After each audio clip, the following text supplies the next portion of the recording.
So then he goes into the battle and he fights. And his epic is absolutely immortal. In his epic, he doesn't say what my name is, what my father's name is. I've always said the youth should memorize this so that when the two angels come to you in your grave, this is how you introduce yourself.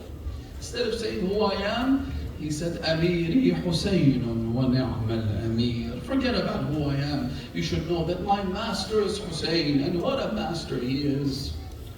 Surur Fu'ad al-Bashir al-Nadir. He is the fruit of the eye of Rasulullah. Aliyun wa Fatimatun walidah. Do you know who his parents are? Ali and Fatima. Allahu Akbar. فَهَلْ تَعْلَمُونَ لَهُ مِنْ نَظِيرٍ. Do you know anyone like him? This is my master. I wish to be a servant of Imam al-Hussein. Who am I to be a servant of Hussein? Who am I? The servants of Hussein included Habib ibn Mudahir, Muslim ibn Awsaja, Abbas al-Shakiri. They included, I'll mention two and then move on to the Musibah, to the greatest backer of Imam al-Hussein, the greatest supporter. Two individuals that you don't often hear about. One of them is Abu Sha'tha. He was a master archer. He had 100 arrows. And so he would sit on his knee and shoot the enemy with his arrows. Imam al-Hussein would come and stand next to him. That's what happens when you give in the way of Abu Abdullah al-Hussein. He would stand next to him and say, Allahumma saddid ramyatah wa ballighhu al-jannah. Oh Allah, make his aim accurate and send him to paradise. And so he would shoot one arrow after another. Every single one of them would kill an enemy combatant, except for 5. He then finished his arrows, got up and said, I know that only 5 missed their targets, so I'm going to use my sword to go after my targets. He had a beautiful epic that he recited as well. He would say that I am a supporter, inni lil Hussein nasir, wa libn Sa'd tarikun wa hajir. He would say, I'm a supporter of Hussein, and I wish to disassociate from Umar ibn Sa'd and the evildoers who have come to kill Abu Abdullah. Subhanallah. That's one. The other example, a true servant of Hussein, is Aslam, who was a Turkish slave. He's the one who came, and he had a very beautiful handwriting. He was a calligrapher. He was the one who would write the letters of Imam Hussein for him. Subhanallah. He came to the Imam, asked him for permission. The Imam refused at first. He insisted and went. And when he fell to the ground, Imam al-Hussein came to him, placing his cheek on his cheek. When he opened his eye, he looked up. He said, Man mithli, who is like me? وَابْنُ بِنْتِ رَسُولِ اللَّهِ وَاضِعٌ خَدَّهُ عَلَى خَدِّهِ. The son of the daughter of Rasulullah has his cheek pressed against him. To be a servant of Hussein means to be like Abu al-Fadl al-Abbas, to follow in his footsteps. He came to his brother on the day of Ashura. You know, al-Baneen had 4 children. The total number of the children of Amir al-Mu'mineen who were killed in Karbala were 6. Imam al-Hussein, one other person, and the 4 children of al-Baneen. What made al-Baneen so special? She never wrote a book, she never gave a lecture, she never went out there and took part in demonstrations or anything like that. Al-Baneen, the secret for her success was that she raised children who were defenders of the Imam of their time. Their entire mission in life was to protect their Imam. This is how we should be, brothers and sisters. Abu al-Fadl al-Abbas came to his brother. He would always address him as Sayyidi wa Mawlai, even though they were brothers. You're my master, you're my guardian. He came to Abu Abdullah al-Hussein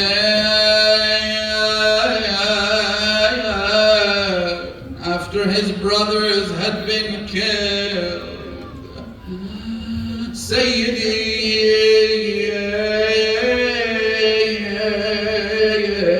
لقد ضاع ضاق صدري. I feel a heaviness on my heart, on my chest. وسئمت الحياة, and I have lost hope in this life. In other words, Ya Aba Abdullah, I can't take this anymore. Your daughters keep showing me their empty containers.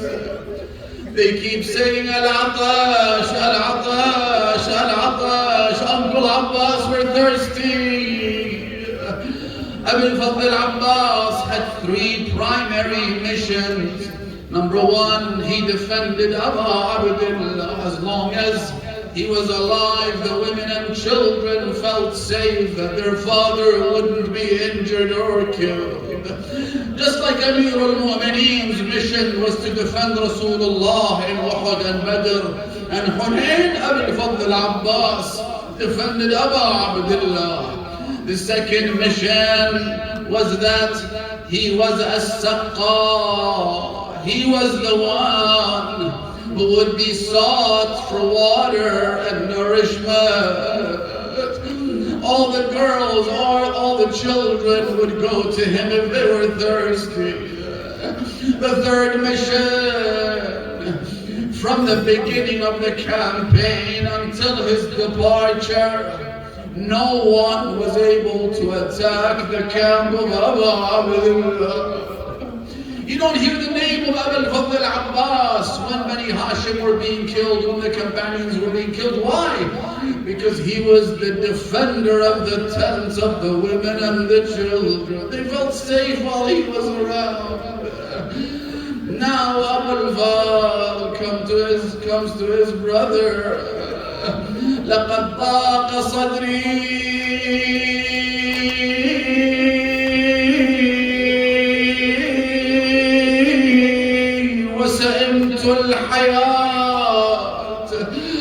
Let me go and avenge my brothers, my friends, my companions. Let me go and die for you, Ya Allah. The Imam's response is heart-rending. He said to him, Akhi, brother, إذا أنت رحلت أنت حامل لوائي, you are my flag bearer. إذا رحلت فرق عسكري, if you go, my entire army will collapse. Was there an army left? No. Abbas was a one-man army by himself. Abbas ensured that those 3 missions were fulfilled. Abbas was the protector of the women and children. If you go, my army will disperse and collapse. Imam al-Hussein realized that Abbas could never sit back on the ground, not having seen the children say Al-Atash, Al-Atash. He could never go back. He wanted to go no matter what. So the Imam said to him, إن كان ولا بد فاطلب لهؤلاء الأطفال شربة من الماء. If you must go, then go to bring water back to the children. Abu al-Fadl al-Abbas got up. Imam al-Hussein would say to him, Irkab binafsi ant. Mount your horse, may my soul be ransomed for you, O son of al-Bani. Abbas headed into the battlefield. Ajarakum Allah ya mu'mineen. There were 4,000 men guarding the riverbank. Just imagine 4,000 people, each of them armed to the teeth. How do you even go through them? Abbas headed in their direction, reciting this epic. He said, لا أرهب الموت إذا الموت رقى حتى أواري بالمصالي تلقى. I do not fear death until I I die, I couldn't care about your multitude. إني أنا العباس أغدو بالثقة. He introduces himself. I am Abbas and I am coming for you. But I'm not here to fight you. I'm here to fetch some water back to the children. He went. When he faced the enemy, they all ran away from him. This is the son of Ali ibn Abi Talib. When he reached the water, you've all heard the story, and yet it breaks the heart every time. It makes the tears overflow. When he reached the river, he extended his hand into the water. Suddenly they heard him say, Ya nafs, min ba'd al-Husayn huni. Oh Abbas, what are you doing? I know you're parched, I know you're thirsty, I know your lips are dry, but how could you drink when Hussein is thirsty? Ya nafs, min ba'd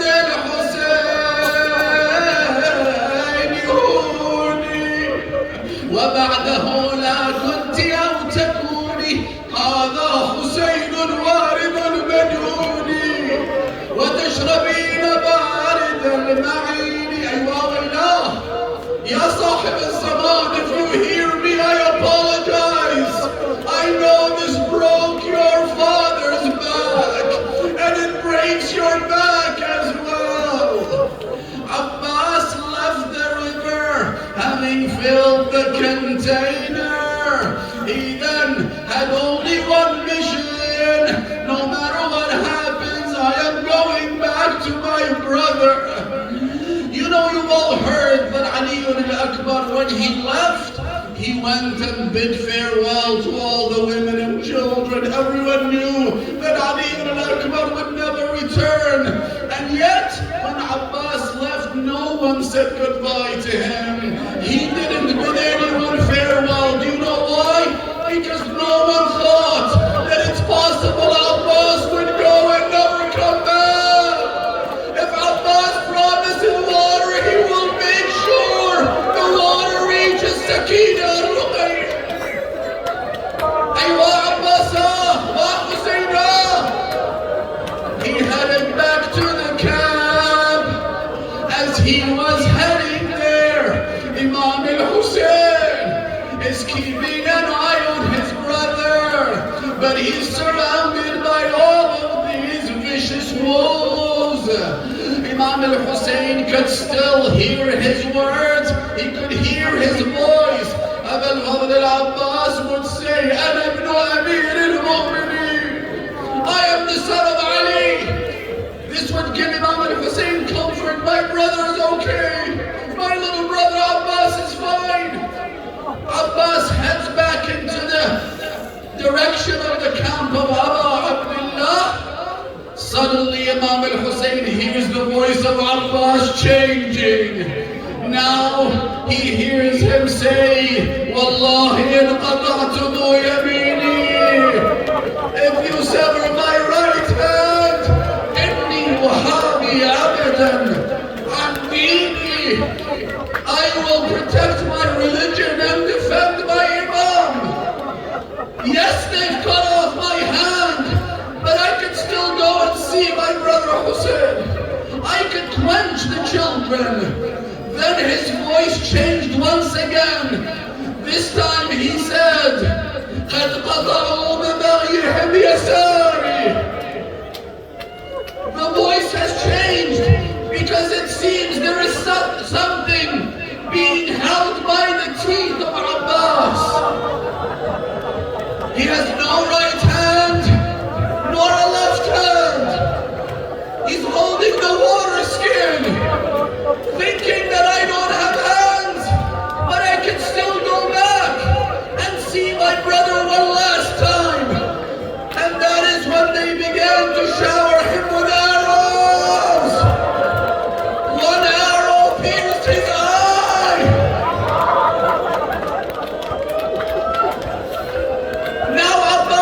can't even see Hussein anymore. Another arrow pierced his chest. And a third one, Abbas is still going. A third one pierced the water skin, and the water spilled. I can't get into the details of the maqtal, but I will say this. They all say, فَوَقَفَ الْعَبَّاسُ مُتَحَيِّرًا. Abbas suddenly stopped. Why did he stop? Because he has no hands to fight with, no eyes to see with, and no water to take back. The children were waiting outside of their tents with water containers. Uncle said he's bringing me water. فَوَقَفَ الْعَبَّاسُ مُتَحَيِّرًا. Abbas stood still, confused, doesn't know what to do anymore. Sayyid Khalid al-Qazwini says, I used to think to myself, Abbas had a towering figure. He was a tall man. He was the moon of the Hashemites. How could they do something to his head? He then says, one night I saw Abbas in my dream. Abbas came to me. He said, you don't know what happened on that day. You don't know the first thing. When they cut off my hands and they shot me in the eye and the water spilled, I then tried to pull out the arrow from my eye. How do you do that without your hands? And so I lifted my knees. I lowered my head to grab the arrow with my knees. The helmet fell to the ground. That is when the iron pole came over my head. And wa Abbasa, wa Madluma.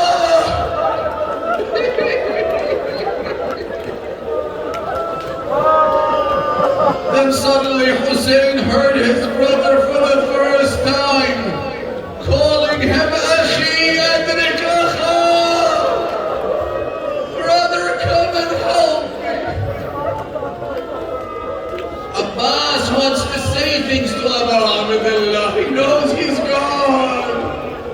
He wants Imam al-Hussein to come to rush before he dies.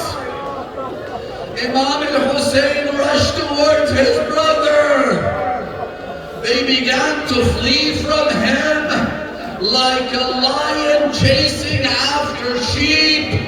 He would say to them, إِلَىٰ أَيْنَ تَفِرُّونَ وَقَدْ قَتَلْتُمْ أَخِي. Where do you flee when you've killed my brother? Until he reached his brother Abbas. First he saw the right hand of the son, then the left hand. When he reached him, فَرَأَى السَّهْمَ نَابِتٌ فِي عَيْنِهِ. He saw the arrow planted into the eyes. Abbas said certain things to his brother Hussein. He made his apologies. He said, when you go back, apologize to your daughter. Abu al-Fadl Abbas was killed. Now, if any of you has ever seen a loved one die or get killed, one might think that you know what it's like, but you have no clue. Because when a loved one dies, people come to you, they hold you, they embrace you, they offer condolences. When they killed Abbas, they surrounded him and Abu Abdullah, clapping and cheering. لَقَدْ قَتَلْنَا الْعَبَّاسِ. We have killed Abbas. Hussein, we've killed your only protector. What are you gonna do now? What are you gonna do? What will the women do? They cheer.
Abbas, how does he carry severed pieces?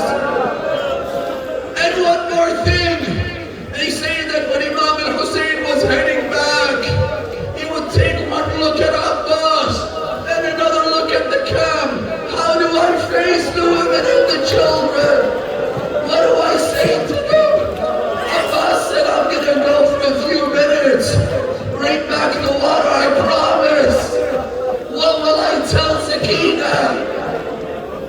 The Imam simply went back. Listen to this. Historians say that when the Imam was heading back, for the first time they saw him doing two things. Number one, his back was arched. He couldn't stand up straight. Number two, he was wiping his tears with his sleeve. So Zainab couldn't see Hussein crying. The Imam went back. He simply headed straight to his sister Zainab. He said, come with me to the tent of Abbas. I need to do something, but I can't with my broken back. They went together. Ya Allah, Abdullah, what are you doing? Where's my brother? He simply went, he grabbed the pillar of the tent and he pulled it. The tent fell to the ground.